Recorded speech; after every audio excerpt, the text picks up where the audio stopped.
मैं आज बात करता हूं कि आज जो आपका सरसा है पंजाब से और राजस्थान से सटा है। आज हरियाणा और पंजाब नशे की चपेट में है और नशा सीधे तौर पर पाकिस्तान से आ रहा है। पहले पंजाब ने बड़े नज़दीक से आतंकवाद के संताप को भोगा। पंजाब जब 4 बजे पूरा खाली हो जाया करता था, जब पाकिस्तान को लगा कि हथियारों से नहीं डराया जा सकता, यहाँ कुर्बानियाँ देने वाली पंजाब पुलिस है। ये वो हरियाणा है जब पंजाब में आतंकवाद फैला तो चौधरी भजन लाल ने जमकर लड़ाई लड़ी और आतंकवादियों का शिकार भी हुआ। आतंकवादियों ने उनके ऊपर अटैक भी किए उनकी हत्या के लिए। लेकिन अब हथियारों की बजाय पाकिस्तान ने पंजाब के अंदर और पंजाब से कनेक्टेड स्टेट्स में नशा फेंकना शुरू कर दिया। और जो ये सारा मसला, सारा नशा जो बॉर्डर एरिया से आ रहा है, इसकी तस्करी जो है वो पाकिस्तान से हो रही है। और जवानी जो है, ये जवानी ना केवल पंजाब की या हरियाणा की या हिमाचल की, बल्कि देश की जवानी गर्क हो रही है। मैं देश के गृह मंत्री अमित शाह जी और नरेंद्र मोदी जी से बहुत उम्मीद करता हूँ। 2014 के बाद एक ऐसा सिनेरियो बना इस देश में कि जब ये महसूस करने लगे हम कि हमारे ऊपर कोई सुरक्षा कवच है। प्रधानमंत्री नरेंद्र मोदी एक सुरक्षा कवच है, अमित शाह एक सुरक्षा कवच है, जिन्होंने 370 जैसे फैसले लिए। एक विधान एक राष्ट्र 370 में जहाँ लाल चौक पर घूमने से पहले 100 बार सोचता था आदमी, वहाँ दिवाली और दशहरे मनाए जा रहे हैं और वहाँ रामनवमी हो रही है।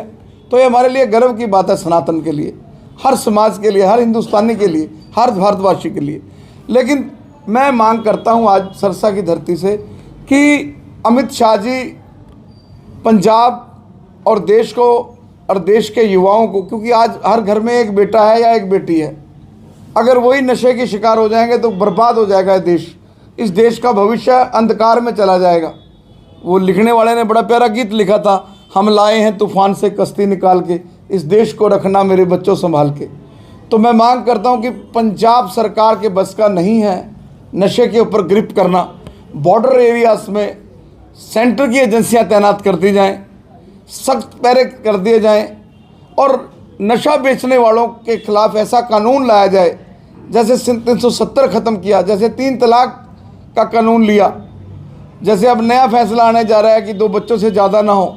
ये ज़रूरत के मुताबिक चीज़ें हैं। ऐसे ही अमित शाह जी, आप देश के गृह मंत्री हैं, आप नशे के ऊपर ग्रिप करें। और नशा पाकिस्तान से आ रहा है और पाकिस्तान को जब लगा, जो पाकिस्तान हमेशा भारत के ख़िलाफ़, उसके स्कूलों में, उसके मदरसों में आतंकवादी तैयार होते रहे भारत के ख़िलाफ़, आज वो नशे, उसने समझ लिया कि नशे से ज़्यादा जल्दी मारा जा सकता है भारत के जवानी को। जहाँ जवानी मरी वहाँ देश ख़त्म।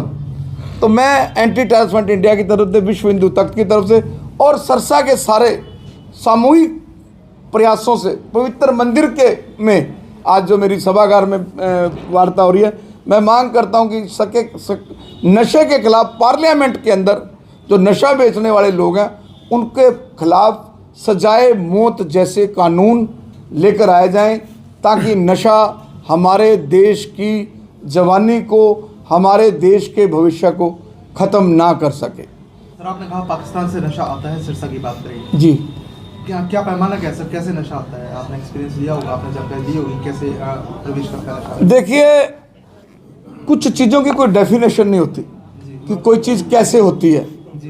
जब कारगिल में हमारे वाजपेयी साहब कारगिल में बोनाफाइडी बस लेके गए और उस कार में बस के माध्यम से नवाज शरीफ ने आतंकवादी भेज दिए, उसका क्या पैमाना था?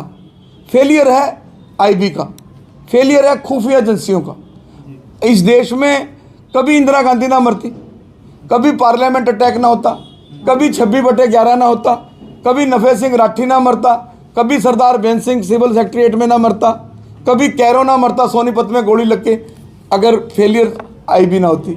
मैं आईबी नहीं हूँ, मेरे साथ इसकी जांच, इसकी जिम्मेवारी देश की खुफिया एजेंसियों के पास है, देश की गुप्तचर एजेंसियों के पास है, मेरे पास नहीं है। जो सर्कमस्टांसेस हैं, अब पंजाब की 9 चौकियों पर, थानों पर अटैक हुए, कौन सी इनपुट थी आईबी के पास? कौन सी इनपुट थी? तो मैं जो पाकिस्तान से नशा खुलेआम आ रहा है, खुले तौर पर आ रहा है।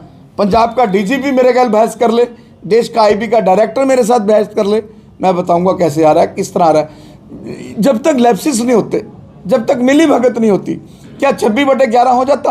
क्या करकरे जैसे शहीद हो जाते?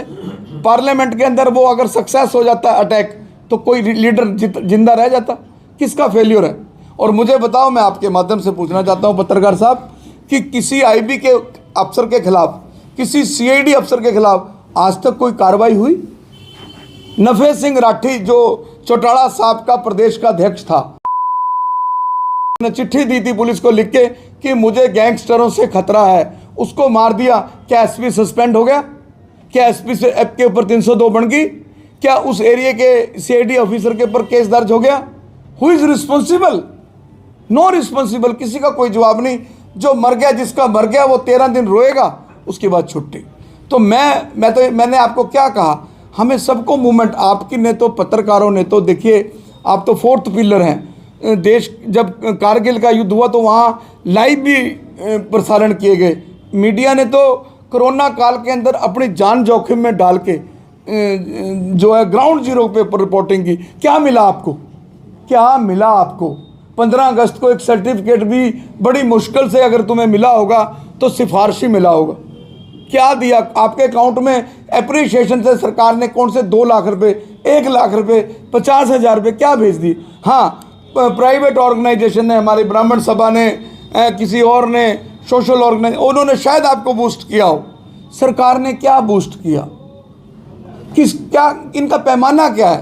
15 अब 26 जनवरी आ रही है, पिक एंड चूज होगा, जिसको मंत्री चाहेगा, जिसको डीसी चाहेगा, जिसको एसपी चाहेगा, जिसको एमएलए चाहेगा। जब तक ये पैमाने खत्म नहीं होते तब तक काबिल आदमी आगे नहीं आएंगे। और काबिल आदमियों की इस देश को ज़रूरत है। वो काबिल मैं भी हो सकता हूँ, वो काबिल आप भी हो सकते हैं।